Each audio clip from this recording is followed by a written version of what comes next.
जिंदाबाद जिंदाबाद जिंदाबाद भारतीय मजदूर संघ जिंदाबाद जिंदाबाद जिंदाबाद भारतीय मजदूर संघ जिंदाबाद जिंदाबाद जिंदाबाद देश हित में करेंगे काम करेंगे पूरा दाम देश हित में करेंगे काम करेंगे पूरा दाम ज्वाइंट एक्शन कमेटी जिंदाबाद जिंदाबाद जिंदाबाद बीजेपी प्रशासन मुर्दाबाद मुर्दाबाद मुर्दाबाद तानाशाही नहीं चलेगी नहीं चलेगी नहीं चलेगी तानाशाही नहीं चलेगी नहीं चलेगी नहीं चलेगी गुंडागर्दी बंद करो बंद करो बंद करो हमारा 90 करोड़ एरियर जल्दी लागू करो लागू करो लागू करो हमारा 90 करोड़ का एरियर बकाया जल्दी लागू करो लागू करो लागू करो भारत सरकार की अधिसूचना का सम्मान करो सम्मान करो कोर्ट हाई कोर्ट की जजमेंट का सम्मान करो सम्मान करो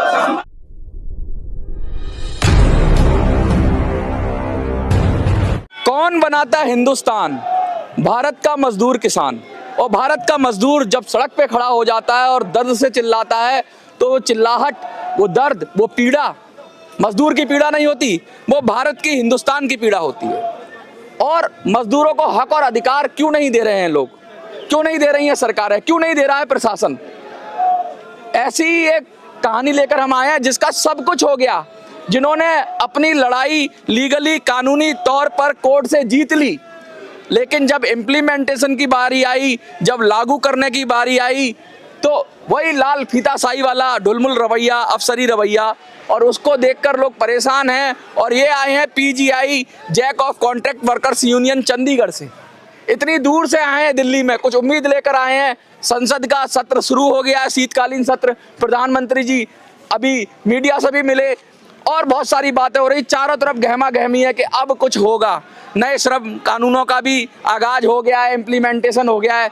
अगर श्रम कानूनों का इम्प्लीमेंटेशन हो गया तो भैया इनका जो ऑर्डर पड़ा हुआ था उसका इम्प्लीमेंटेशन क्यों नहीं हुआ? क्यों नहीं इनका हक और अधिकार मिल रहा?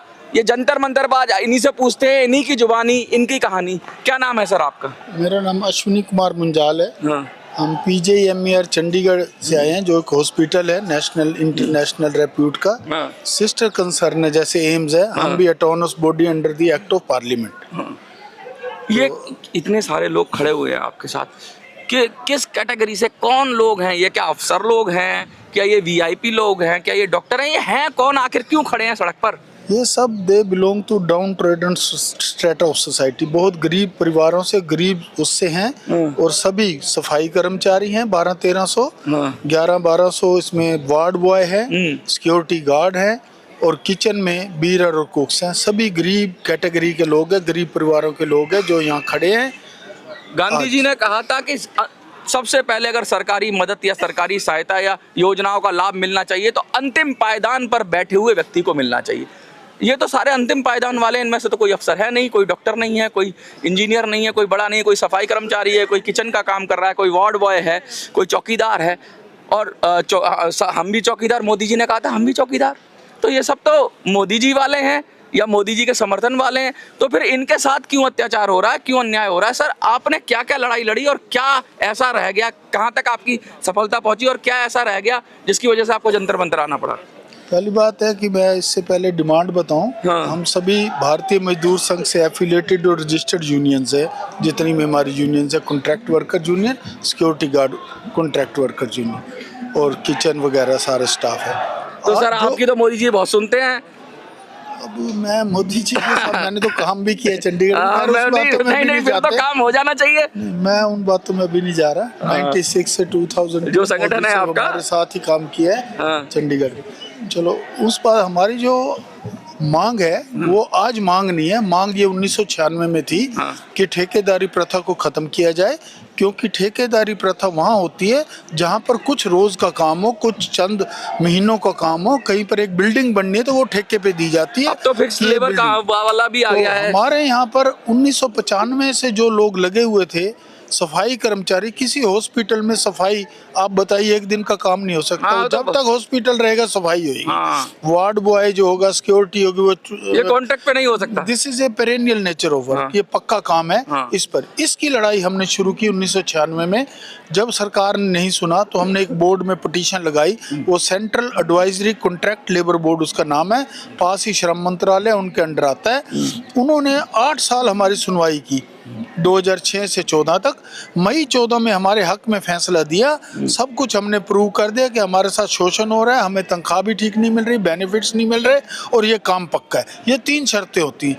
जब ये 3 शर्तें हमने प्रूव कर दी तो भारत सरकार ने एक नोटिफिकेशन राजपत्र इशू किया 2014 में, 12/12/14 में। अभी आपको वो नोटिफिकेशन भी कोई बात नहीं, हम उसे देख लेंगे। आप तो बताते रहिए। 2014 में वो नोटिफिकेशन निकाल दी कि इन 4 कैटेगरी की ठेकेदारी प्रथा आज से बंद है। अच्छा, जब वो बंद कर देते हैं तो उस संस्थान को इमीडिएटली वो बंद करनी होती है, वरना उनके खिलाफ एक सेक्शन 27 है जिसके खिलाफ सीजीएम कोर्ट में क्रिमिनल कंप्लेंट दायर होती है। अप्रैल 15 में श्रम मंत्रालय ने चंडीगढ़ की सीजीएम कोर्ट में पीजे प्रशासन के खिलाफ क्रिमिनल कंप्लेंट दर्ज कर दी कि ये ठेकेदारी प्रथा का राजपत्र इशू हो चुका है, इन्होंने बंद नहीं किया है, इनको जेल भेजा जाए, इनके खिलाफ एक्शन लिया जाए। ये फटाफट उस नोटिफिकेशन के खिलाफ हाई कोर्ट गए। हाई कोर्ट में इनको कोई स्टे नहीं मिला नोटिफिकेशन पे, लेकिन उन्होंने कहा कि अभी इनको जेल ना भेजो जब तक हम केस को सुन रहे हैं। तो केस के सुनते सुनते ये श्रम मंत्रालय में भी आए। श्रम मंत्रालय में आके इन्होंने कहा कि हमें 2 साल का समय दे दो, हम कर देंगे, हम इनको पक्का कर देंगे। 2016 में आए, नहीं मिला टाइम, 17 में आए, टाइम नहीं मिला, 18 में 26 अप्रैल इनको को। तकलीफ क्या है पक्का करने में? इनकी अभी मेंटालिटी ऐसी नहीं है, इसमें करप्शन बहुत बड़ी है। अच्छा, ठेकेदारी का मतलब है कमाई, मोटी कमाई का, मैं दूसरी लैंग्वेज कहता हूँ प्राइवेट एम्प्लॉयमेंट एक्सचेंज। हाँ, कि अपनी एम्प्लॉयमेंट एक्सचेंज है, जो भी वहाँ का डायरेक्टर होता है वो एक लिस्ट देता है कि इनको बंदों को रख लिया जाए। हाँ। ऐसा वो पक्के में नहीं कर सकता। अच्छा। तो इसीलिए देश में कोई भी अदारा करप्शन है। ये प्राइवेट एम्प्लॉयमेंट एक्सचेंज को बंद नहीं करना चाहता। अच्छा। तो सबसे बड़ा कारण ये है। बड़ी बात कहते हैं कि देश हित में करेंगे काम और काम का पूरा लेंगे दाम। ये नारा था, पहले ये नारा था, एक दूसरा नारा था, लेकिन इनके जो संगठन का नारा था कि देश हित में करेंगे काम, काम का लेंगे पूरा दाम।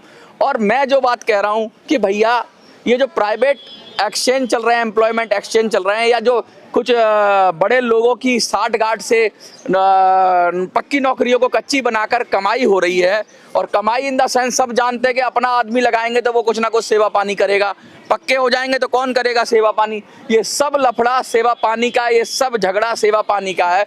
और सेवा पानी क्यों, क्या तनख्वाह नहीं मिलती लोगों को?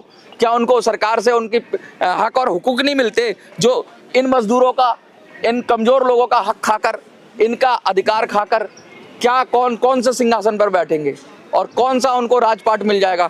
सर, पाप का घड़ा तो भरता ही है।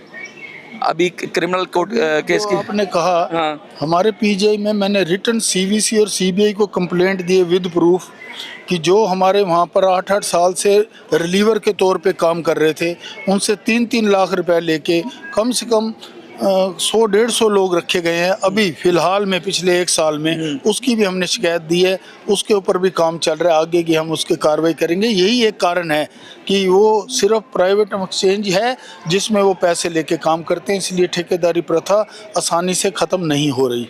बहुत दुख की बात है, बहुत शर्म की बात है कि 3-3 लाख रुपए लेकर और लोगों को रखा जा रहा है, और जो लोग लगातार काम कर रहे हैं, 95 से बता रहे हैं, 95 से काम कर रहे हैं, उनको उनका हक और अधिकार नहीं दिया जा रहा। उसके साथ भी चीटिंग है, जिससे 3 लाख रुपए लिए, क्योंकि उसको कब किक मार दी जाएगी, 2 महीने 3 महीने, क्योंकि नंबर 1 में तो दिया नहीं पैसा, वो देगा तो नंबर 2 में देगा, उसका वो भी ट्रस्ट पे दे रहा है, लेकिन कब उसको बाहर कर दिया जाएगा कोई पता नहीं, कब इनको कर दिया है। सबकी गर्दन पर तलवार लटकी है, और ये तलवार लटकाने वाले चंद लोग हैं, 2 4 5, और उनको ना सरकार का डर है, ना कोर्ट का डर है, ना कानून का डर है, और ना जनता का डर है।